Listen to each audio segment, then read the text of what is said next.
যে একদিন একটা জিপ এসে দাঁড়ায় এবং এই সেন্ট্রাল জুট সেন্টারের ঠিক গেটের সামনে একটা জিপ এসে দাঁড়ায় এবং সেই জিপ থেকে সামরিক পোশাক পরা একজন লাফ দিয়ে নামেন এবং তার সাথে আরো সঙ্গীরা তারাও নামেন এবং তিনি পুরো আর্মি মানে মিলিটারি কায়দায় তিনি যেভাবে হয় তিনি স্যালুট করেন। এরপর রাত এমন হয়েছে যে ঘুমোতে পারিনি, লিখতে গিয়ে যখন বিভিন্ন আর্কাইভাল ডকুমেন্টস গুলো খুঁজতে শুরু করি, কোনো জায়গায় কোনো বইতে নেই এবং আমিও যখন আলোচনা করি কারোর সঙ্গে সবাই খুব অবাক হয়, নীলগঞ্জে আবার কিসের হত্যাকাণ্ড, নেতাজি তুমি যেখানে থাকো ফিরে এসো ফিরে এসো। তো সেই জিনিসটা মানে কানে অনেকদিন পর্যন্ত ওই ফিরে এসো স্লোগানটা কিন্তু কানে বাজতো। মানে এটা কি তাহলে পরবর্তীকালে ইতিহাসটাও বিকৃত হয়েছে? নিশ্চিতভাবে যতটা পেয়েছিস তার আরো বেশি কিছু নিশ্চিতভাবে আছে। আচ্ছা, অত্যাচার যে হতো এটা আরো বেশি হতো পরবর্তীকালে। আমি জানি স্পেশাল ব্ল্যাক বলে আরো একটা ক্যাটাগরি ছিল, যেটা উল্লেখ সচরাচর সামনে নেই আর কি। সেই স্পেশাল ব্ল্যাক ক্যাটাগরি ওদেরকে নির্মম অত্যাচার করা হতো। দুটো কারণ ছিল, এক হচ্ছে নেতাজি সুভাষচন্দ্র বসুর ওয়্যার অ্যাবাউটস জানা। আজাদ হিন্দ ফৌজের সেনার একজন যদি কেউ মারা যান, মেরে ফেলা, তাহলে 20 জন কুকুরকে, ব্রিটিশ কুকুরকে আমরা মারব। বুঝছি জাহাজটা দুলে উঠলো এবং ক্রমশ দ্বীপের তীর থেকে সমুদ্রের দিকে সরে যেতে লাগে এবং তারপরে একটা প্রচন্ড জোরে একটা বিস্ফোরণ হলো, যে সারা রাস্তা জুড়ে চুইয়ে পড়া ট্রাকে করে নিয়ে যাওয়া হয়েছে আর কি।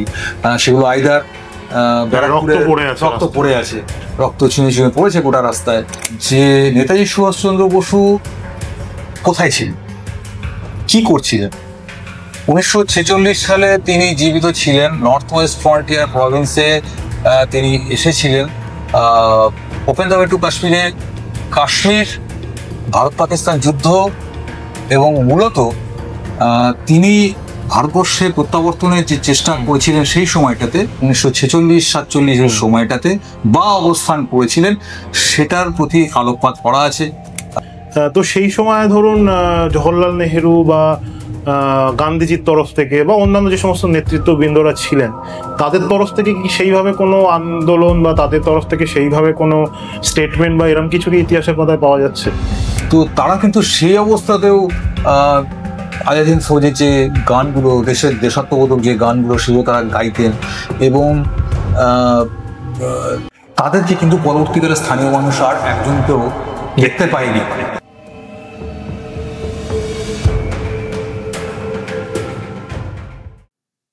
নমস্কার বন্ধুরা, আপনারা দেখছেন ওয়েক আপ উইথ কেডির ইউটিউব চ্যানেল, আর আপনাদের আর একটা নতুন পডকাস্টে আমি কৃষ্ণেন্দু স্বাগত জানাচ্ছি।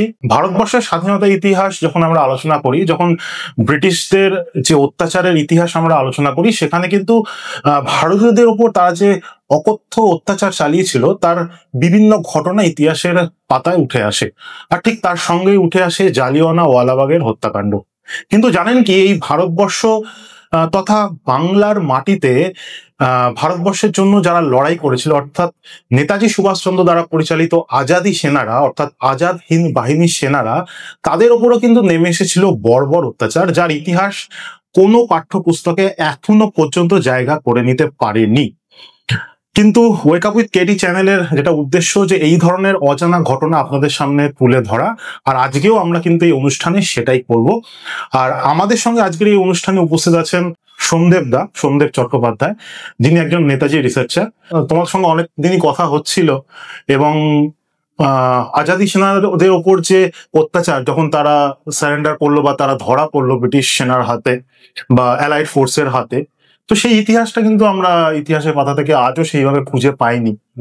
তো তুমি সেটাকে নিয়ে কাজ করেছো, তোমার বই রয়েছে নীলগঞ্জ ম্যাসাকার। তো প্রথমে একটু বলো যে এই যে নীলগঞ্জ ম্যাসাকার নিয়ে তুমি লিখলে বা নীলগঞ্জ ম্যাসাকার নিয়ে তোমার রিসার্চটা, মানে এর পেছনে তো নিশ্চয়ই একটা ইতিহাস আছে, যে তুমি কি করে এই ঘটনাটা জানতে পারলে বা আরো রিসার্চ করলে, সেইটা প্লাস নেতাজির কে নিয়ে কাজ করার ইন্টারেস্টটা কোথা দিয়ে গ্রো হলো, সেটা যদি একটু দর্শকদেরকে বলো। যেটা হচ্ছে যে আমার জন্ম এবং শৈশব কাল কেটেছে নর্থ ইস্ট বিহারে। আচ্ছা, আমার বাবা কর্মসূত্রে ওখানে ছিলেন, রেলে চাকরি করতেন। ওখানে নেতাজি নামে একটি স্কুল রয়েছে।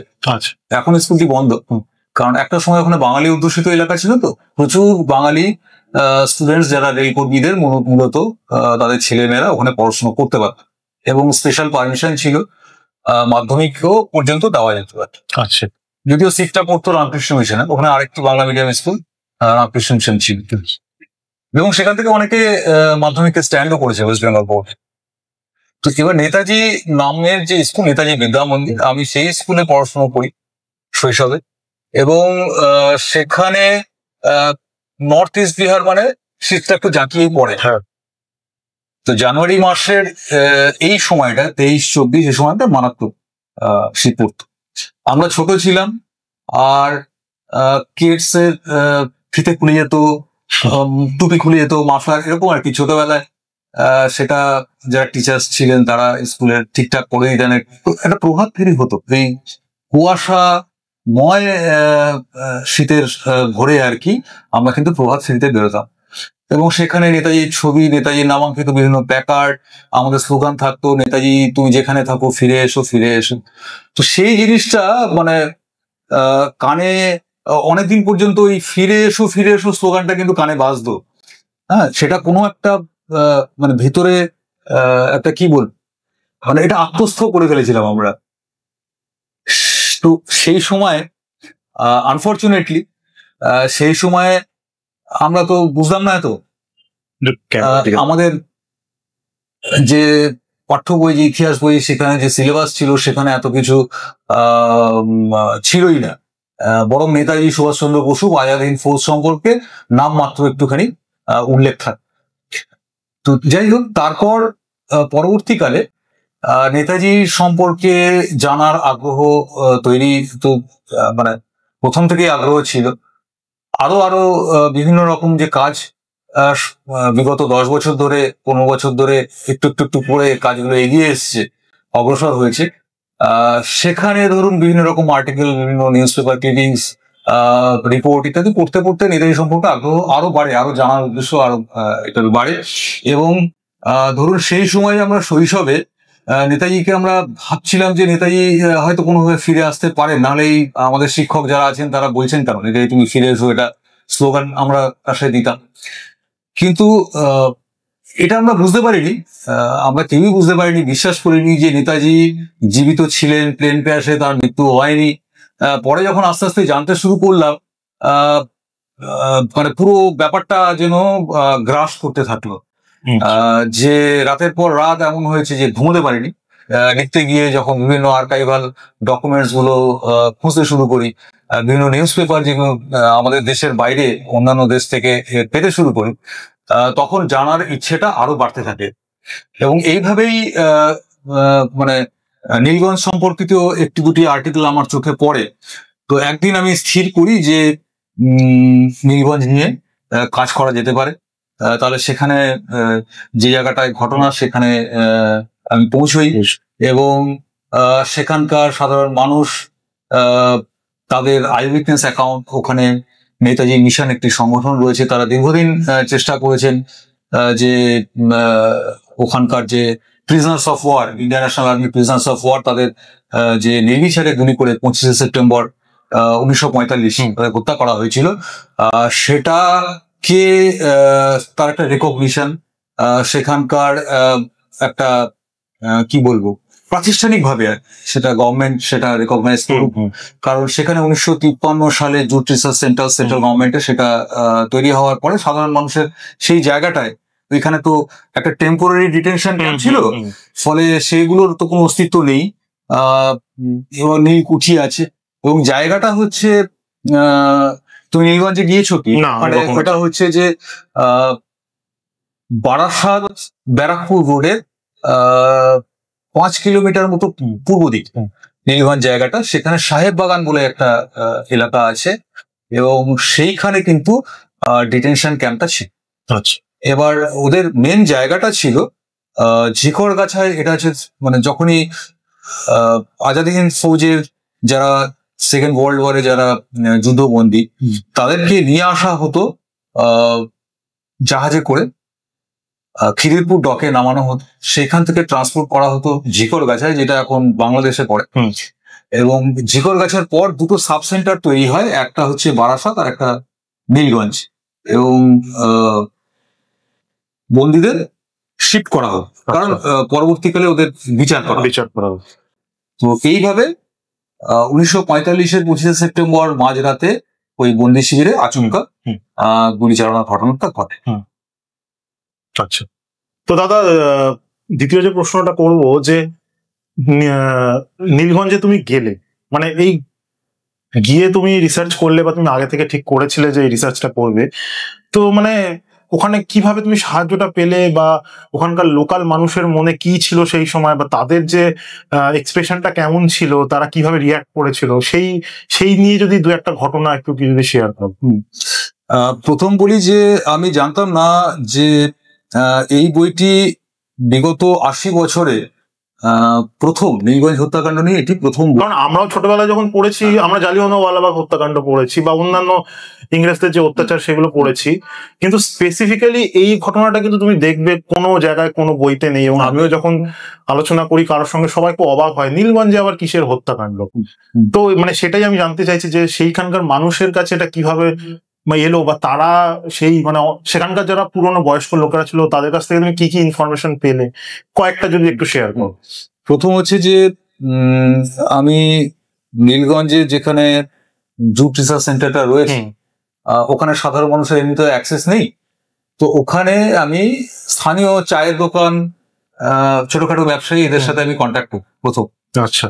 এবং অবাক হই যখন একটি খুব ছোট্ট গুমটি চায়ের দোকান, সেই দোকানদারের কাছে আমি চা খাচ্ছি, সেই সময় দেখতে পাই তার কাছে স্তূপীকৃত, মানে পুরো বান্ডিল করা নেতাজি সম্পর্কিত যত ধরনের নিউজ পেপার ক্লিপিংস থাকে তিনি সংগ্রহে রেখেছেন। এবং সেটাই শেষ নয়, তার আরো বহু ক্লিপিংস এরকম আছে পুরো বান্ডিল করা, সেটা তার বাড়িতে আছে বা অন্য জায়গায় আছে।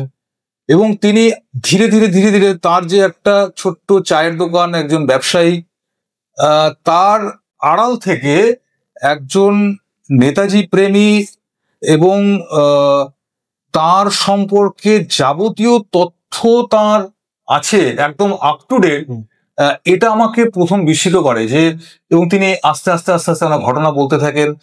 তিনি একটা ঘটনার কথা বলেন যে একদিন একটা জিপ এসে দাঁড়ায় এবং এই সেন্ট্রাল জুট সেন্টারের ঠিক গেটের সামনে জিপ এসে দাঁড়ায়, এবং সেই জিপ থেকে সামরিক পোশাক পরা একজন লাফ দিয়ে নামেন, এবং তার সাথে আরো সঙ্গীরা তারাও নামেন, এবং তিনি পুরো আর্মি মানে মিলিটারি কায়দায় তিনি যেভাবে হয় তিনি স্যালুট করেন তাকিয়ে। হ্যাঁ, তো তার এখানে যারা ছিলেন মানে সে বন্দি শিবিরে তাদের যে হত্যা হয়েছিল, সেটা নিশ্চিতভাবে বিভিন্ন স্তরের মানুষ বা নেতাজি প্রেমী খুব উচ্চ স্তরের মানুষও এটা জানতেন। বিশেষ করে নেতাজির সাথে সামরিক বাহিনী যাদের যুক্ত ছিল, এমন হতে পারে যে তিনি XIN এর কেউ হতে পারেন, তিনি এতটা বলতে পারেন। তারপর সে গাড়িটি আবার সেখান থেকে বেরিয়ে যায়।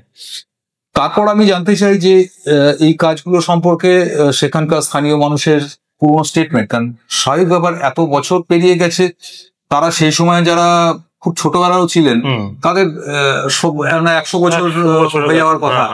তো স্বাভাবিকভাবে সেরকম জীবিত মানুষ আমি কিন্তু তাদের স্টেটমেন্ট পাইনি। যারা লিখিত স্টেটমেন্ট অলরেডি দিয়ে গেছেন, সেই লিখিত স্টেটমেন্ট গুলো আমি উদ্ধার করি। এবং সে সময় অর্ঘ বলে একটি খুব ছোট্ট একটি পুস্তিকা ওরা বার করেছিলেন ওই মিশন সংগঠন থেকে, এবং আমি চেষ্টা করেছিলাম যে একদম সরাসরি তাদের সাথে যদি কাউকেও একজন জীবিত পাওয়া যায়, আই উইটনেস এরকম কথা বলার, সেই সুযোগটা আমি পাইনি। একদিনই জীবিত ছিলেন কিন্তু অসুস্থ অবস্থায় ছিল আনফরচুনেটলি। তো তারপর যেটা হয়, ওই আই উইটনেস অ্যাকাউন্ট গুলো আমি পড়তে থাকি। সেখানে যেগুলো রিপিটেশনস আছে সেগুলো বাদ দিয়ে বাদ বাকিটা আমি অর্ঘকে আমি স্বীকৃতিও দিয়েছি, রেকগনিশন দিয়ে আমি বইতে সেগুলো উল্লেখ করেছি। এবং তারপর আরো বিচ্ছিন্ন ভাবে অন্ততপক্ষে আলাউদ্দিন ফৌজের 4 জনের আমি রিপোর্ট আমি সংগ্রহ করি, তথ্য সংগ্রহ করি, যারা বিভিন্ন জায়গায় আছেন, অবস্থান করেছিলেন ভারতবর্ষে। তাদের কারুর যে অভিজ্ঞতার কথা তারা কিন্তু লিখেছেন, সেটা আমি বইতে রেখেছি। এবার হচ্ছে যে ওরা যারা ওখানে সংগঠনে আছেন আর কি, নেতাজি মিশনে, তারা যথেষ্ট সহযোগিতা করেছেন। সেই সময়ে যে ঘটনাটা ঘটে সেটা তো মাঝরাতের ঘটনা। ওদের একটা ফল ইনের অর্ডার দেওয়া হয় যে প্র্যাকটিক্যালি ওদেরকে বলা হয় যে আমরা একটা তোমাকে কাউন্ট করবো কতজন আছো। আচ্ছা। এবং মদ্যপ অবস্থায় আসে এবং আর মেনন বলে একজন ছিলেন সেখানে দায়িত্বে আর কি। কিন্তু আই উইটনেস অ্যাকাউন্ট কিন্তু বলছেন কোন একজন মদ্যপ শ্বেতাঙ্গ এই অর্ডারটা দিয়েছিলেন, গুলি চালানো অর্ডারটা। মানে এটা কি তাহলে পরবর্তীকালে ইতিহাসটাও বিকৃত হয়েছে? নিশ্চিতভাবে যতটা পেয়েছিস তার আরো বেশি কিছু নিশ্চিতভাবে আছে। আচ্ছা আচ্ছা। এবার সেখানে ওদের যে ব্রিটিশ যে আর্কাইভাল ডকুমেন্ট, যে তথ্য, ইন্টেলিজেন্সের যে তথ্য, সেখান থেকে পাওয়া যাচ্ছে যে অন্তত পক্ষে 1000 জনের বেশি, 1026 এরকম ওরকম বলা আছে যে সে সময় নীলগঞ্জ ডিটেনশন ক্যাম্পে বন্দী ছিলেন। আচ্ছা। এখন নীলগঞ্জ কেন স্পেশাল না, আইএন এর যে প্রিজনার্স অফ ওয়ার তাদেরকে মূলত 3টে ক্যাটাগরিতে ভাগ করা হয়েছিল, হোয়াইট, গ্রে আর ব্ল্যাক। যারা মোস্ট লয়াল নেতাজি সুভাষচন্দ্র বসু তাদেরকে ব্ল্যাক ক্যাটাগরিতে রাখা হয়েছিল এবং তাদের উপরে কিন্তু অত্যাচার, এই অত্যাচার যে হতো এটা আরো বেশি হতো। পরবর্তীকালে আমি জানি স্পেশাল ব্ল্যাক বলে আরো একটা ক্যাটাগরি ছিল, যেটা উল্লেখ সচরাচর সামনে নেই আর কি। সেই স্পেশাল ব্ল্যাক ক্যাটাগরি ওদেরকে নির্মম অত্যাচার করা হতো। দুটো কারণ ছিল, এক হচ্ছে নেতাজি সুভাষচন্দ্র বসুর হোয়ার অ্যাবাউটস জানা। এটা ওদের উপরে বারংবার বলা হতো যে তুমি কি জানো নেতাজি বোসের যে ফ্লাইট তার সম্পর্কে তোমাদের কি জানা আছে, হোয়ার ইজ বোস, এইটা একটা দিক। আরেকটা হচ্ছে যে ইন্ডিয়ান ন্যাশনাল আর্মি যে একটা তাদের যে সোশ্যালিজম, নেতাজির যে আদর্শ, সেইটা তখন পোস্ট মানে কি ওয়ার, যেটা মানে কোল্ড ওয়ার এরা বলা যেতে পারে, সেই জায়গা থেকে ঔপনিবেশিক সাম্রাজ্যবাদ যে জায়গাটা এটা ছিল তার প্রভাব থেকে যাতে এরা বেরিয়ে না আসতে পারে। হ্যাঁ, সুতরাং আজাদ হিন্দ ফৌজের কৃতিত্ব, তাদের বীরত্ব, সেটাকে ইতিহাসের পাতা থেকে চিরতরে মুছে দেওয়া এবং নেতাজি সুভাষচন্দ্র বসুর হোয়ার অ্যাবাউটস জানা। এবং যেহেতু তারা নীলগঞ্জের বন্দীরা অত্যন্ত মানে অনুগত ছিলেন নেতাজির প্রতি, তারা কোনোভাবেই হার মানেননি, তারা অসহ্য কষ্ট সহ্য করেছেন, খেতে পাননি, ওষুধপত্র ছিল না, নামমাত্র পোশাক ছিল, সবকিছু তাদের কাছ থেকে কেড়ে নেওয়া হয়েছিল। কিন্তু তারপরেও তারা কিন্তু মানে আজাদ হিন্দ জিন্দাবাদ, নেতাজি সুভাষ জিন্দাবাদ, কদম কদম বাড়ায় যা, এইগুলোর স্লোগান দেওয়া এবং ইউনাইটেড থাকা, দেশের প্রতি আনুগত্য তাদের 100টা কমেনি। সেইটাকে দমন করা, এবং কারণ এরা বাইরে আসলে বৃহত্তর একটা বিদ্রোহ আকারে জিনিসটা তৈরি হবে, এবং ঘটনা কিন্তু সেটাই হয়েছিল।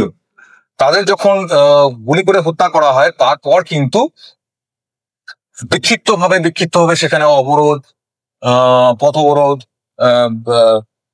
স্কুলের বিদ্যালয়ের ছাত্ররা বা বিভিন্ন সংগঠন, ছাত্র সংগঠন, তারা কিন্তু এগিয়ে আসে এবং ব্যারাকপুর থেকে এটা বজবজ পর্যন্ত কিন্তু প্রসারিত হয়েছিল। এদিকে আমাদের মানে ডালহৌসি চত্বরে সেখানে এর পরেই দেখা যায় যে পোস্টার পড়ে যে একজন যদি আজাদ হিন্দ ফৌজের সেনার একজন যদি কেউ মারা যান, মেরে ফেলা, তাহলে 20 জন কুকুরকে, ব্রিটিশ কুকুরকে আমরা মারব। হ্যাঁ, এটা সরাসরি একদম চ্যালেঞ্জ আকারে পোস্টারিং হয়ে যায় দেওয়ালে। তো এটা একটা খুব বড় ব্যাপার। নীলগঞ্জের ঘটনা যে আমরা জানি যে বন্দি যারা, তাদের যে ট্রায়াল, বন্দি বিচার হয়েছিল রেড ফোর্টে, তার ফলে একটা সারা দেশ জুড়ে একটা আবেগ, তখন সবাই জানতে পারে যে আজাদ হিন্দ ফৌজ কি করেছে, তাদের কৃতিত্ব কোথায়। তখন সারা দেশ জুড়ে কিন্তু একটা ভীষণভাবে আবেগ কাজ করেছিল এবং সেই আবেগের দরুন যাবতীয় রাজনীতি কিন্তু মানে পুরো উড়ে গেছে আর কি। হ্যাঁ, সে সমস্ত কিছু আর কিচ্ছু মানে সেখানে আর মুছে গেছে, কোনো কিছু ধর্ম জাতি কোনো না একদম। এবং সেখানে ধরুন কারা ছিলেন, সেখানে ধরুন শিখ ছিলেন, সেখানে মারাঠি ছিলেন, সেখানে বাঙালি ছিলেন, সেখানে তামিল ছিলেন, মানে বিভিন্ন প্রদেশের বিভিন্ন জাতির মানুষ কিন্তু সেখানে পুরো একত্রিত অবস্থায় ছিলেন, মুসলিমরা ছিলেন। ফলে একটা অখণ্ড ভারতবর্ষ এবং ইউনাইটেড ইন্ডিয়া যাকে বলে, ভারত যাকে বলে, ইন্ডিয়া বলবো না, ভারতবর্ষ বলবো, সেইটার কিন্তু মূল সূত্রটা সেখান থেকে উঠে এসছে। এবং নীলগঞ্জের ঘটনাটা যদি পরবর্তীকালে চাপা দেওয়া না হতো, তার সেখানে বন্দি শিবিরে যে অকথ্য অত্যাচার, তারা সেদিন একটা মানে অনশন করতে চেয়েছিলেন, এবং সেই অনশনের পরে তাদের মানে প্রচন্ড রাগ, তারা ক্রুদ্ধ হয় এবং ইমিডিয়েটলি এদের মানে নিকেশ করতে হবে। এবং শুধু নীলগঞ্জ ঘটনা তো নয়, আজাদ হিন্দ ফৌজের সেনাদের বিভিন্ন জায়গায় কিন্তু এভাবে সম্পূর্ণ বন্দী অবস্থায়, নিরস্ত্র অবস্থায় হাজারে হাজারে মেরে ফেলা হয়েছে। আমি একটা ঘটনার কথা বলতে পারি, আমি শুনেছিলাম এটা লখনৌ এর একজন বাসিন্দা ভদ্রমহিলার মুখে। তিনি আমাকে বলেন, তার অভিজ্ঞতা বলেন যে তার ঠাকুরদা ছিলেন আজাদ হিন্দ ফৌজে, এবং তিনি যে সময়ে যুদ্ধবন্দী একটি জাহাজ, যুদ্ধবন্দীদের নিয়ে পুরো একটি জাহাজ পূর্ণ ছিল, ভর্তি ছিল, তাদেরকে যখন ট্রান্সপোর্ট করে নিয়ে আসা হচ্ছে বিচারের জন্য, ভারতবর্ষে নিয়ে আসা হচ্ছে, প্রথমে তো খিদিরপুর ডকে আনবে, সেখান থেকে ঝিকরগাছায় যাদের হেডকোয়ার্টার সেখানে নিয়ে আসা হবে, তারপর সেখান থেকে ভারতবর্ষের বিভিন্ন প্রান্তে তাদেরকে ছড়িয়ে দেওয়া বিভিন্ন বন্দিশালায়। এবং সেই মানে জাহাজটি একটা আননোন কোনো একটা দ্বীপে দাঁড়ায়, এবং সেখান থেকে তাদের উনি পারমিশন নেন আর কি, যে আমি একটু দ্বীপে নেমে দেখবো। তাকে পারমিশনটা দেওয়া হয়, তিনি এবং আরো 2-3 জন সেই দ্বীপটিতে নামেন। সেই দ্বীপে তো সেইভাবে লোকালয় সেরকম নেই, মানে বসবাস নেই, এবং সেখানে কয়েক মুহূর্ত পরে, সেটা 5-10 মিনিট পরে আর কি, বুঝছি জাহাজটা দুলে উঠলো এবং ক্রমশ দ্বীপের তীর থেকে সমুদ্রের দিকে সরে যেতে লাগে, এবং তারপরে একটা প্রচন্ড জোরে একটা বিস্ফোরণ হলো, এবং পুরো জাহাজটাই দাও দাও করে আগুনে জ্বলতে লাগলো, এবং তারপর সমুদ্রে তলিয়ে গেলেন। এই ঘটনাটায় তিনি এবং আরো 2-3 জন এতটাই আতঙ্কিত হয়ে পড়েন, শকড হন, যে সেভাবেই ওই দ্বীপের জঙ্গলে তারা আশ্রয় নেন। এবং ভারতবর্ষ স্বাধীন হওয়ার পর যখন জানতে পারেন যে নেতাজি সুভাষচন্দ্র বসুর কথা তিনি জানতে পারেননি, কিন্তু ভারতবর্ষ স্বাধীন হওয়ার পর তারা সেখান থেকে কোনোভাবে কোনো লোকালিটি কোনোভাবে আশ্রয় পান, এবং পরবর্তীকালে দেশে ফিরতে সমর্থ হন বহু কষ্ট করে আর কি। তো সেইটা তারা কিন্তু মুখে কাউকে কোথাও বলতে পারেননি। এটা সরাসরি কোনো প্রমাণ নেই, এটা কিন্তু তিনি শৈশবে তার ঠাকুরদার কাছে শুনেছেন, কোথাও লিপিবদ্ধ নেই।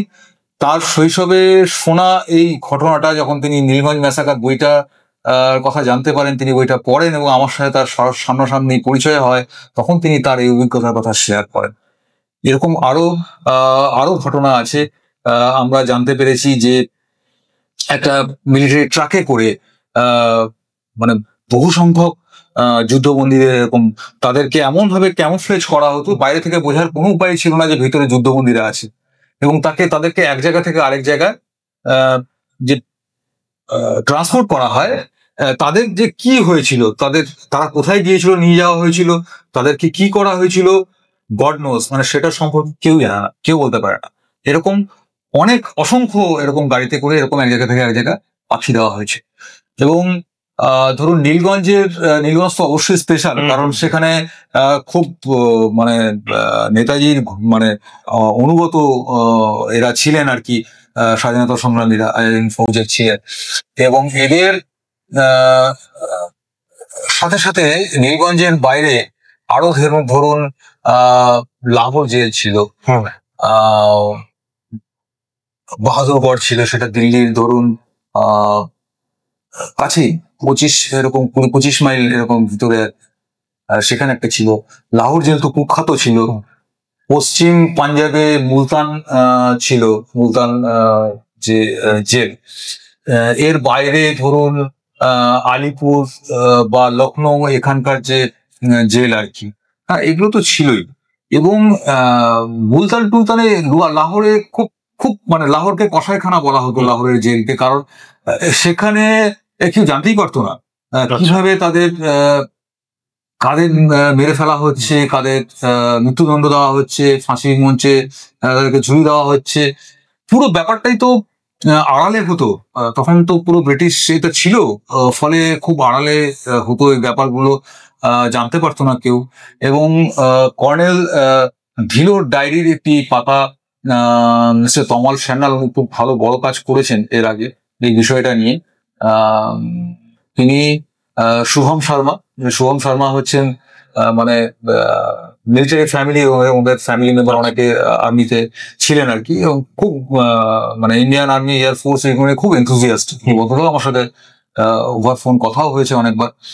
তো শুভম শর্মার কর্নেল ধীরোর একটি ডায়েরির পাতা তার কাছ থেকে পেয়ে তমালবাবু এটা পোস্ট করেন, আমি এটাকে বইতে দেখেছি। সেখানে তিনি কিন্তু কর্নেল ধীরোর ডায়েরিতে কিন্তু পরিষ্কার উল্লেখ আছে, সেখানে কিন্তু সংখ্যাটা 2000-এর বেশি। আচ্ছা, হ্যাঁ, এবার সেইখানে প্র্যাকটিক্যালি কতজন সেই মুহূর্তে ছিল, কারণ আমরা ডিসেম্বর মাস 1945-এ দেখছি একটি রিপোর্টে, সেখানে তখনও কিন্তু এই ঘটনা ঘটে যাওয়ার পরেও নীলগঞ্জে কিন্তু 400 জন বন্দী তখনও আছে। যদিও স্থানীয় মানুষ বলছেন যে যারা সেই সময় বন্দীরা আসতেন, মানে হাত পিছমোড়া করে বাঁধা থাকতো, তাদের ওখানে মাথারাঙ্গি মুসলিম পুকুর বলে একটি পুকুরে তাদেরকে স্নান করতে নিয়ে আসা হতো, এবং তারা কিন্তু তখনও সেই নেতাজিকে নিয়ে ভারতবর্ষ স্পিরিটটা কখনো আনডাইং স্পিরিট, মানে ভাবাই যায় না। ওইভাবে ক্লান্ত বিধ্বস্ত, খাবার নেই, ওষুধ নেই, মাথার উপরে ছাদ নেই, তাদেরকে যখন স্নান করাতে নিয়ে আসা হতো শৃঙ্খলাবদ্ধ অবস্থায়, হাত শিকল দিয়ে বাঁধা বা দড়ি দিয়ে বাঁধা, তো তারা কিন্তু সেই অবস্থাতেও আজাদ হিন্দ ফৌজের যে গানগুলো, দেশাত্মবোধক যে গানগুলো, সেগুলো তারা গাইতেন। এবং তাদেরকে কিন্তু পরবর্তীকালে স্থানীয় মানুষ আর একজনকেও দেখতে পায়নি ওই রাতের পরে। সুতরাং ভারতবর্ষের ইতিহাসে এটা একদম একটা অন্ধকারময়, কলঙ্কময় একটি দিন। কারণ ওয়ার্ল্ড ওয়ারের পর যে যুদ্ধ অপরাধ বা যুদ্ধ সংক্রান্ত যে সমস্ত নিয়মাবলী রয়েছে, সেগুলো তো প্রযোজ্য হওয়া উচিত। নিরস্ত্র যুদ্ধ অপরাধ হোক আর যাই হোক, যুদ্ধবন্দী যারা, বিশেষ করে তারা নিরস্ত্র যখন, তাদের উপরে আক্রমণ করা এটা কোনো সভ্য দেশে মেনে নেওয়া সম্ভব নয়। এবং আমাদের দেশে আমার খুব আশ্চর্য আমার মনে হয়েছে যে ভারতবর্ষ তো একটা বড় দেশ, অনেক পড়াশোনা করা মানুষ আছে, অনেক কাজ হয়েছে, বিভিন্ন গবেষণামূলক। ডক্টর জয়ন্ত চৌধুরীর কথা বলতে হয় যে তিনি কাজ করেছেন, পরবর্তীকালে আমি দেখেছি নিউজ চ্যানেলে তার কাজ রয়েছে। কমল সান্যালের কথা বললাম, এরকম আরো অনেকে কাজ করেছেন, যাদের কথা এই মুহূর্তে আমি মানে সবগুলো বলতে পারছি না অল্প সময়ের মধ্যে। কিন্তু এরকম ছোট ছোট কাজ তো হয়েছে। জি নিউজ এটা একটা সময় নিউজ কভার করেছে, এবং ওখানকার সংগঠন থেকে কিন্তু আমাকে মানে খুব কি বল ফুল হার্টেডলি আমাকে সাপোর্ট করেছেন ওনারা। খুব ভালোবাসার একটা সম্পর্ক ওনাদের সাথে তৈরি হয়েছে। আমাকে অনেকবার ইনভাইট করেছেন, আমি গিয়েছি ওনাদের ওখানে। তো এই দাদা, মানে এত যে ঘটনাগুলো তুমি যে বলছো, বা আমি যখন বইটা পড়েছি তখন খুব অবাক হয়েছি যে ঘটনাগুলো বাইরে আসে। এবার খানিকটা রাজনৈতিক একটা প্রশ্ন আমি করছি, হয়তো প্রশ্নটা অনেকের ভালো লাগবে না, কিন্তু তাও এই পরিপ্রেক্ষিতে দাঁড়িয়ে করতে হচ্ছে যে ভারতবর্ষ স্বাধীনতা পেল, ভারতবর্ষ স্বাধীন হলো, কিন্তু তারপরও কেন এই জিনিসগুলো এত বছর বাদে আমরা আলোচনা করছি, এবং শুধুমাত্র একটি বই বা কয়েকটা ভিডিও বা কয়েকটা আর্টিকেলের মধ্যেই আবদ্ধ রয়ে গেছে? কেন সেইগুলো মানে মেন স্ট্রিম পাঠ্য পুস্তকের মধ্যে আসতে পারেনি? এটা মানে অ্যাজ এ লেখক তোমার কি মনে হয়? এটা হচ্ছে প্রথম হচ্ছে আমাদের ব্যর্থতা। হ্যাঁ, সেটা তো অবশ্যই, এটা আমাদের ব্যর্থতা যে আমরা প্রশ্ন করিনি, প্রশ্ন তুলিনি, সামগ্রিকভাবে তুলিনি। কেউ বিচ্ছিন্ন ভাবে করেছেন। স্বাধীনতা সংগ্রামের সময় কিন্তু এই ঘটনাটাই হতো, যে বিচ্ছিন্ন ভাবে মানে বিপ্লবীরা কাজ করতেন বেশিরভাগই 4 জন 5 জন 10 জন। তারপরে আস্তে আস্তে যখন মানে একজোট হয়ে কাজ করা শুরু হলো, বিশেষত নেতাজির যে সেকেন্ড আইএনএ যেটাকে বলা হয়, তার নেতৃত্বে ইন্ডিয়ান ন্যাশনাল আর্মির যে একটা মানে মেসমেরাইজিং একটা এফেক্ট, তার এক কথায় যখন পুরো সারা বিভিন্ন প্রভিন্স থেকে দক্ষিণের থেকে তো অবশ্যই, দক্ষিণ ভারতের উপকূলবর্তী এলাকা থেকে তো অবশ্যই, তো এই যে মানুষজন একদম তাদের সর্বস্ব দেওয়ার জন্য অনুপ্রাণিত হলেন, তার সেরকম নেতৃত্বের একটা অভাব তার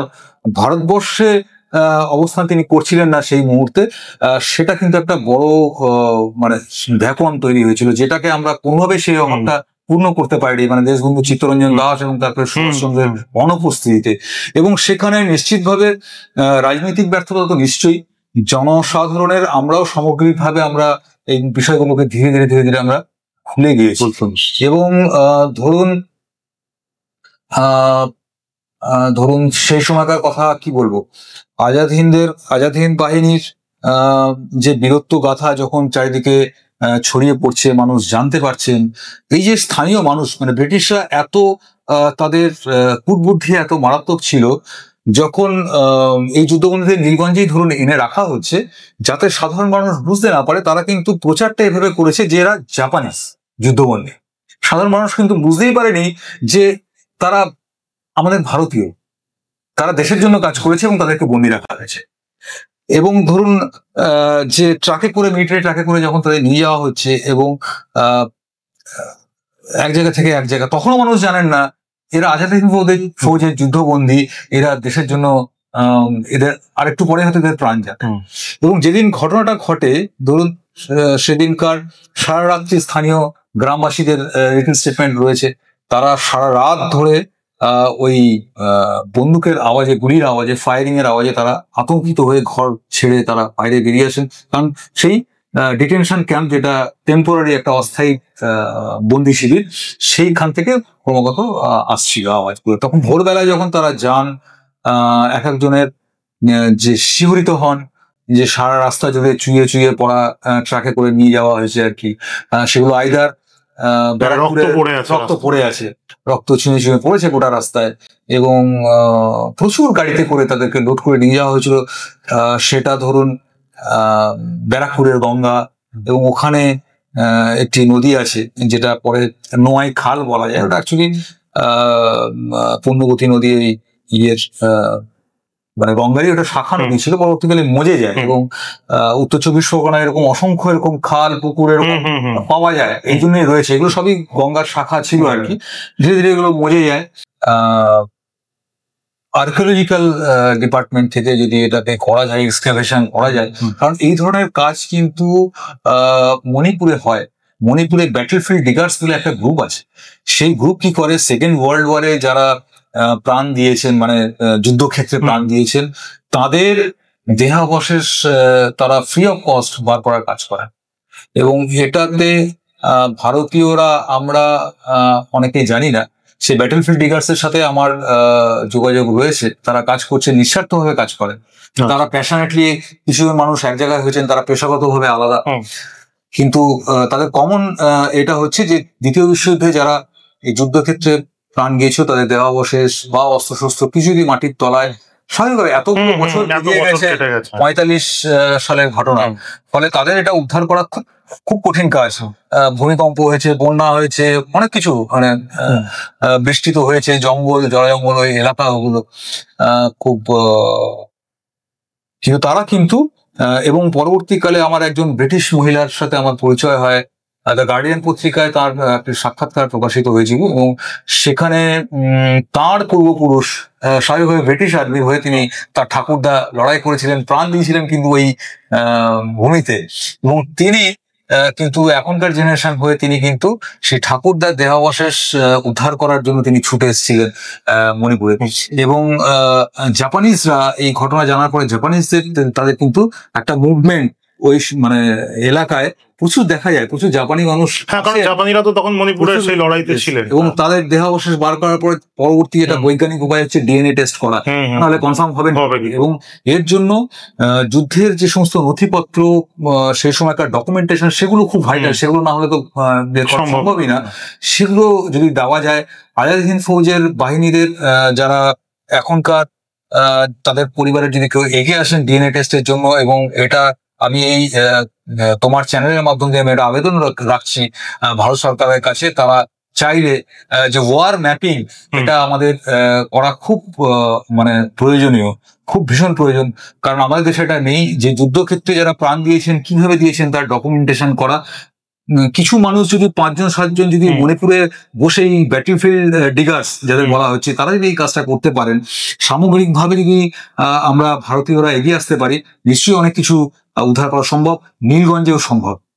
এবং নীলগঞ্জের যে ঘটনাটা ঘটে তার পরবর্তীকালে অমৃতবাজার পত্রিকায় একটি সংবাদ বেরোয়, সেখানে 5 জন নিহত হওয়ার কথা আসে, 9 জন আহত হন, এরকম খবর আসে। তো যেখানে ধরুন শুধু ব্রিটিশ ইন্টেলিজেন্স যে ডকুমেন্ট, সেখানেই দেখা যাচ্ছে তাদের প্রাথমিকভাবে 100-র বেশি কার্তুজ এর খোল আর কি ঘটনাস্থল থেকে পাওয়া যাচ্ছে। আরো 100-র বেশি হিসেব তার বাইরে পাওয়া যাচ্ছে না। 200 বেশি মানে 225টা অ্যাটলিস্ট তো রাউন্ড চলেছে। এটা হচ্ছে একদম খুব বেসিক কথা। তো প্রমাণিত সত্য। এর বাইরে তো একটা জায়গায় বলছেন যে 300 জন, আমি ভেবেছিলাম 300 জন মারা গেছে, তারপরের ডকুমেন্টটা কিন্তু আমরা পাই। 300 জন মারা গেছেন এটা ব্রিটিশ বলছেন যে তার সন্দেহ, যে তিনি ভেবেছিলেন 300 জন মারা গেছে। তার মানে সংখ্যাটা 300 কম হতে পারে, 300 থেকে অনেক বেশি হতে পারে। এবং স্বাভাবিকভাবে রাতের অন্ধকারে যদি তাদেরকে বলা হয় যে তোমাদের গুনতি করা হবে, উঠে দাঁড়াও, এবং তারপর যদি গুলি চালাতে বলা হয় এবং ফায়ারিং ক্রমাগত ফায়ারিং হয়, তাহলে নিশ্চিতভাবে 5-7 জনের মৃত্যু সম্ভব নয়। যেখানে কর্নেল ধীর বলছেন সেখানে 2000 জন ছিলেন, আর ডকুমেন্ট বলছে 1000 জনের বেশি তো ছিলেনই, 1086 জন ব্রিটিশ ডকুমেন্ট ছিলেন। তো 1000-এর উপরে তো ছিলেনই, এটা নিয়ে কোনো সন্দেহ নেই। এবং তাদের উপর যদি নির্বিচারে গুলি চালানো হয় রাতের অতটা সময় ধরে, যেখানে গ্রামবাসী আতঙ্কিত হয়ে ঘর বাড়ি ছেড়ে বাইরে বেরিয়ে আসেন, তাহলে সংখ্যাটা নিশ্চিতভাবে অনেক বেশি, অনেক বেশি। 5-7 জন, 10 জন অনেক বেশি। 200টা খালি যদি আমি 200-র বেশি আমি মানে গুলির ফায়ারিং হয়েছে, তাহলেও সংখ্যাটা 5-7 জন তো নয়।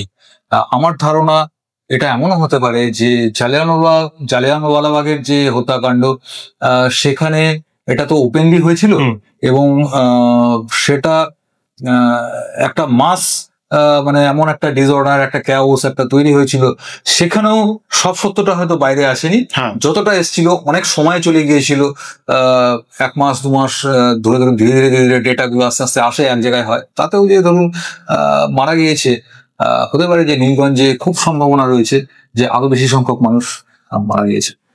দাদা, সেই সময় ধরুন যারা ব্রিটিশ বিরোধী আন্দোলন করছিল ভারতবর্ষের ভেতরে, তারা স্বভাবতই তারা নরমপন্থী যারা ছিলেন, তো সেই সময় ধরুন জওহরলাল নেহেরু বা গান্ধীজির তরফ থেকে বা অন্যান্য যে সমস্ত নেতৃত্ববৃন্দরা ছিলেন, তাদের তরফ থেকে কি সেইভাবে কোনো আন্দোলন বা তাদের তরফ থেকে সেইভাবে কোনো স্টেটমেন্ট বা এরকম কিছু কি ইতিহাসের পাতায় পাওয়া যাচ্ছে? এখনো পর্যন্ত আমি যেটুকু তথ্য পেয়েছি, ওখানকার আইউইটনেস বলছেন যে জাতীয় কংগ্রেসে পতাকা লাগানো ছিল, গাড়ি আসতে ওখানে ওরা দেখেছেন। এবং অমৃতবাজার পত্রিকার যে রিপোর্ট, সেখানে জওহরলাল নেহরুর একটি মন্তব্য আছে যে এই মানে ঘটনা নিন্দাজনক এবং এর তদন্ত হওয়া উচিত। পরবর্তীকালে আরেকটি আইউইটনেস অ্যাকাউন্ট থেকে জানছি যে বসু পরিবারেরও কেউ কেউ এসছিলেন ওই জায়গাটা একটা তদন্ত করতে বা অনুসন্ধান করতে।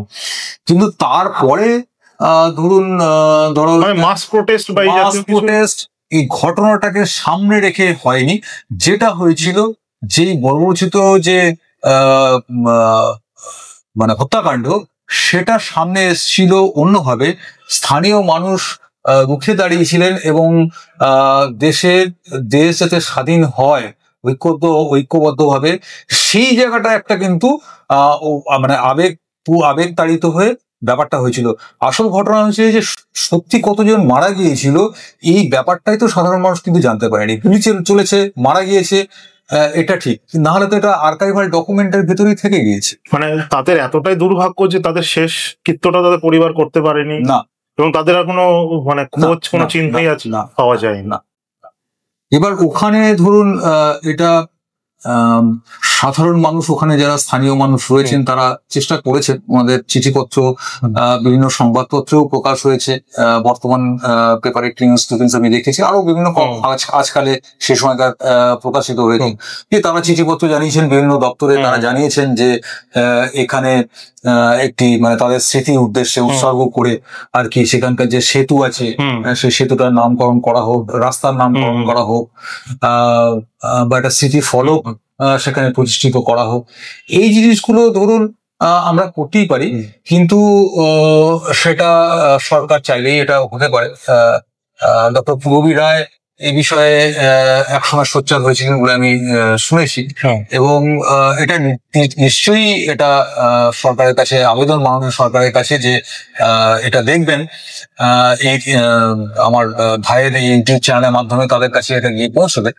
আর যেটা হচ্ছে যে সর্বোপরি দরকার যে সত্যিটা, যে নৃশংসভাবে যে হত্যাকাণ্ড, যেটা কোনো যুদ্ধের নীতিতে এটা হয় না, হওয়া উচিত নয়, এটা ওয়ার ক্রাইম, সেটা ভারতবর্ষের বুকে ব্রিটিশরা করে বেরিয়ে গেল। কারণ আমরা আজকের কূটনৈতিক বা রাজনৈতিক জায়গায় এসে আমাদের বৈদেশিক সম্পর্ক আমাদের মেনে চলতে হয়, এটা ঠিক, কিছু বাধ্যবাধকতা আছে, এটাও ঠিক, কিন্তু অ্যাট দ্য সেম টাইম আমরা আমাদের দেশের, আমাদের জাতির প্রতি যে অন্যায় হয়েছে সেটার তো একটা মানে প্রোটেস্ট হওয়া দরকার। অন্যায়ের কথাটা বলছি যখন, আমি একটু ইন্টারাপ্ট করলাম, সেই সময় ধরো যে সমস্ত কর্নেল বা সেই পুরো ক্যাম্পটার দায়িত্বে যারা ছিল, তাদের কি কোনো রকম কোনো শাস্তি বা তাদের কি কোনো রকম সাসপেনশন বা এই জাতীয় কোনো তথ্য কি পাওয়া যাচ্ছে? এটার দায়িত্বটা ERR মেনন, তার উপরে দায়িত্বটা মূলত যায়, তিনি নিয়ন্ত্রণের দায়িত্বে ছিলেন। এবং আসলে এদের উপর যে অত্যাচার হচ্ছিল, এবং এমনকি কিছুজন তো এরকম ডেসপারেট ছিলেন বন্দীরা, যে আমরা আমাদের মুক্তি চাই না, আমরা এখানেই মরতে চাই, আমাদেরকে আমাদের শেষটা এখানেই হোক না, আমরা এখানেই বন্দী থাকবো, কোনো অসুবিধা নেই। মানে এতটাই তারা মানে কি বলবো, ডেসপারেট শব্দটা ইউজ করা ঠিক না, তারা এতটাই দৃঢ় প্রতিজ্ঞ ছিল, ডিটারমাইন্ড ছিলেন, যে তাদেরকে, বিশেষ করে নীলগঞ্জের যে বন্দীরা ছিলেন, তাদেরকে নিয়ন্ত্রণ করাটা, সো কল্ড কন্ট্রোল যদি বলা যায়, এটা একটু কষ্ট হয়ে যাচ্ছে। তারা কিছুদিন বাগে আনতে পারছিলেন না, যে এদেরকে যেমন হোয়াইট গ্রুপে যারা পড়তেন আর কি, হোয়াইট ক্যাটাগরিতে, তাদেরকে খুব সহজে ছেড়ে দেওয়া যেত, তাদেরকে পেনশন অ্যালাউ করে দিয়েছে, ঠিক আছে। এরা ঠিক মানে বিশ্বাসঘাতক নয়। ব্রিটিশ যে কি বলা যায়, ব্রিটিশ আর্মির যারা, মানে তারা হয়তো কোনো কারণে বাধ্য হয়েছে এটা করতে, এরকম হয়েছে, ঠিক আছে, ওরা বাধ্য হয়েছে, করেছে, ঠিক আছে, এদেরকে ছেড়ে দেওয়া যেতে পারে। এবং গ্রে যারা ছিল তাদেরকে টু সাম এক্সটেন্ট হয়তো পেনশনটা একটু কমিয়ে দিয়েছে, কিন্তু যারা ব্ল্যাক ছিল তাদের কিছুই জোটে, মোস্ট ডেডিকেটেড ছিল। স্পেশাল ব্ল্যাকদের কথা আমরা পাই না, তাদের কি হয়েছিল নিয়তি, নিশ্চিতভাবে মৃত্যুই হয়ে থাকবে। এবং ERR মেননের পরবর্তীকালে কোর্ট মার্শাল হয়, এবং সেখানে তার যে বিচার হয়, বিচার সময় তিনি আত্মহত্যার একটা চেষ্টা করেন বলে আর্কাইভাল ডকুমেন্টে পেয়েছি। এবার আত্মহত্যার চেষ্টা কিন্তু করেন, কিন্তু তার মৃত্যু কিন্তু হয়নি। কতটা আহত হয়েছিলেন সেটা তো বলতে পারবো না। তারপর তাকে বলা হয় যে বিচার চলাকালীন তিনি একটি পিটিশন দেন, এবং তার যে কারাদণ্ড 5 থেকে 7 বছরের কারাদণ্ডের কথা বলা হয়, সেগুলো কিন্তু পরবর্তীকালে বলা হয় না, ঠিক আছে, এগুলো মকুব করা দেওয়া যেতেই পারে, এগুলো মকুব করা যেতে পারে, যেটা খুব বেশি হলে হতে পারে পরবর্তীকালে শৃঙ্খলা পরায়ণতার ভঙ্গের অভাবে আর কি, শৃঙ্খলা ভঙ্গের অভাবে, অভিযোগে পরবর্তীকালে যাতে মিলিটারি বা ইন্ডিয়ান আর্মিতে তার কোনো মানে জায়গা স্থান না হয়। এত বড় অপরাধ খুব কমের উপর দিয়ে এটা একদম পুরোপুরি মানে তিনি এত কিছু নামগাবাস্তায় একটা বাস্তে পুরো ব্যাপারটা বিচারের নামে প্রহসন ছাড়া আর কিছু হয়েছে, বিচারের নামে প্রহসন হয়েছে। সে দাদা, নীলগঞ্জ হত্যাকাণ্ডের ঘটনাটা তুমি বললে, আরো বিস্তারিত জানার থাকলে অবশ্যই তোমার বই নীলগঞ্জ ম্যাসাকার পড়তে হবে। তো দাদা, তোমার আরেকটি বই রয়েছে, সেটা নিয়ে আমি খুব একটা আলোচনা করছি না, বাট কয়েকটা প্রশ্ন আমি রাখছি। যে তোমার যে আরেকটা বই, সেটা এখানেই আমাদের কাছেই রয়েছে, open the way to Kashmir, তো সেই বইতে তুমি কি পাচ্ছ? প্লেন ক্র্যাশের থিওরি একদম মানে রাখার কোনো জায়গায় নেই, তাই তো? প্লেন ক্র্যাশের থিওরি নিয়ে এখন আর ভাবার দিন আমার মনে হয় চলে গেছে। মানে প্লেন ক্র্যাশটা বহু ভাবে বহু জায়গায় যা তথ্য রয়েছে, এনকোয়ারি কমিটির রিপোর্ট রয়েছে, তাতে প্লেন ক্র্যাশ তো হয়নি, ওটাই একটা হোক্স আর কি। এখন যেটা নিয়ে আলোচনার জায়গা, যে নেতাজি সুভাষচন্দ্র বসু কোথায় ছিলেন, কি করছিলেন। 1946 সালে তিনি জীবিত ছিলেন, নর্থ ওয়েস্ট ফ্রন্টিয়ার প্রভিন্সে তিনি এসেছিলেন। ওপেন দ্য ওয়ে টু কাশ্মীরে কাশ্মীর ভারত পাকিস্তান যুদ্ধ, এবং মূলত তিনি ভারতবর্ষে প্রত্যাবর্তনের যে চেষ্টা করেছিলেন সেই সময়টাতে, 1946-47 সময়টাতে বা অবস্থান করেছিলেন, সেটার প্রতি আলোকপাত করা আছে। ফৈজাবাদে ভগবানজির যে গোপন যে সমস্ত ম্যাপ গুলো পাওয়া গিয়েছিল, মানে হ্যান্ড ড্রন ম্যাপ আর কি, তার ডেরা থেকে, সেগুলোকে ডেসিফার করার একটা চেষ্টা, দুরূহ চেষ্টা আর কি, সেটা করেছি। এবং নর্থ ওয়েস্ট ফ্রন্টিয়ার প্রভিন্স দিয়ে নেতাজি সুভাষচন্দ্র বসুর যে ধরুন অন্তর্ধান, এবং পরবর্তীকালে তিনি দেশে ফিরে আসবেন, ওই পথ দিয়েই আবার ফিরে আসবেন, এটাই তার মূল ইচ্ছে ছিল। বিভিন্ন ঘটনাচক্রে রাজনৈতিক সেই সময় যে অস্থিরতা সারা বিশ্ব জুড়ে হয়েছিল, রাশিয়া এবং জার্মানি যুদ্ধে জড়িয়ে পড়া, সেই সমস্তগুলো কিন্তু সেই অবস্থান নেতাজির পরিবর্তন করতে হয়েছিল তার। তিনি খুব ডাইনামিক ছিলেন, এবং তার চিন্তা ভাবনাটা সবকিছু অনেকটাই গোপনে থাকতো, বেশিরভাগটাই গোপনে থাকতো। তার সবসময় আরেকটা পথ, সাবস্টিটিউট একটা ওয়ে সবসময় তিনি ভেবে রাখতেন আর কি। তো সেই জায়গাগুলো রয়েছে, এটা বইটা পড়লে জানতে পারবে, মানে এই বিষয়টা 46-এ। অবশ্যই দাদা, আমি তোমাকে একটু রিকোয়েস্ট করবো যে তুমি যদি তোমার এই দুটো বই একটু ক্যামেরাতে দেখাও, এবং অবশ্যই যেটা সব থেকে মানে একটা প্রবলেম হয়, যে অনেকে আমাকে জিজ্ঞাসা করেন যে কোথা থেকে পাবো, কিভাবে কালেক্ট করবো, সেটাও যদি তুমি একটু বলে দাও। এই হচ্ছে, তুমি একটু বই ধরো। হ্যাঁ, এটাই হচ্ছে open the way to Kashmir এবং দ্য নীলগঞ্জ ম্যাসাকার, এই দুটি বই আমাজন ফ্লিপকার্টের অনলাইনে বই দুটি তো সবসময় রয়েছে। এছাড়া নোশন প্রেসের সাইটে রয়েছে বই। অনেকে ধরো কলেজ স্ট্রিটে যায় বই কালেক্ট করে, তো কলেজ স্ট্রিটে কি? কলেজ স্ট্রিটে যেটা রয়েছে চ্যাটার্জি অ্যান্ড চক্রবর্তী, সেখানে নীলগঞ্জ ম্যাসাকারের এই মুহূর্তে আর কটা রয়েছে বইয়ের কপি আমাকে খোঁজ নিয়ে দেখতে হবে, ওখানে রাখা আছে। জয়শ্রীর যে ওদের অফিস রয়েছে, জয়শ্রী প্রকাশনা, টেমার লেনে, সেখানে নীলগঞ্জ ম্যাসাকারের কপি রয়েছে। আর দুটো বইয়েরই কপি, নীলগঞ্জ ম্যাসাকার এবং ওপেন দ্য ওয়ে টু কাশ্মীরের কপি, ডিএম লাইব্রেরি, যেটা মানিকতলায় ডিএম লাইব্রেরি, ওটা তো 100 বছরের পুরনো প্রতিষ্ঠান, সেখানে কিন্তু দুটো বইয়েরই কপি মানে অফলাইন মোডে অ্যাভেলেবল রয়েছে। হ্যাঁ, এবার বিভিন্ন সময়ে দেখা যাক, এটা আমার ইচ্ছে ছিল এটাকে আরেকটুখানি এই বইগুলোকে নিয়ে একটু প্রমোট করা, বা সেগুলো আমার হয়ে ওঠেনি। আনফর্চুনেটলি পরের বইটা নিয়ে আমি কাজ করছি, কারণ নেতাজি সুভাষচন্দ্র বসুর কি বলা যায়, তিনি থেকে থাকলে কোথায় ছিলেন, তিনি আড়ালে ছিলেন, যদি সত্যি কি আড়ালে ছিলেন, ইন দ্য সেন্স অন্তরালে ছিলেন না অ্যাক্টিভ ছিলেন, এখন সেগুলো নিয়ে কাজ চলছে। আমার কাজ তো চলছে, আরো হয়তো অনেকে কাজ করছে, এবং সেগুলো এরপরে সামনের দিনে আসবে।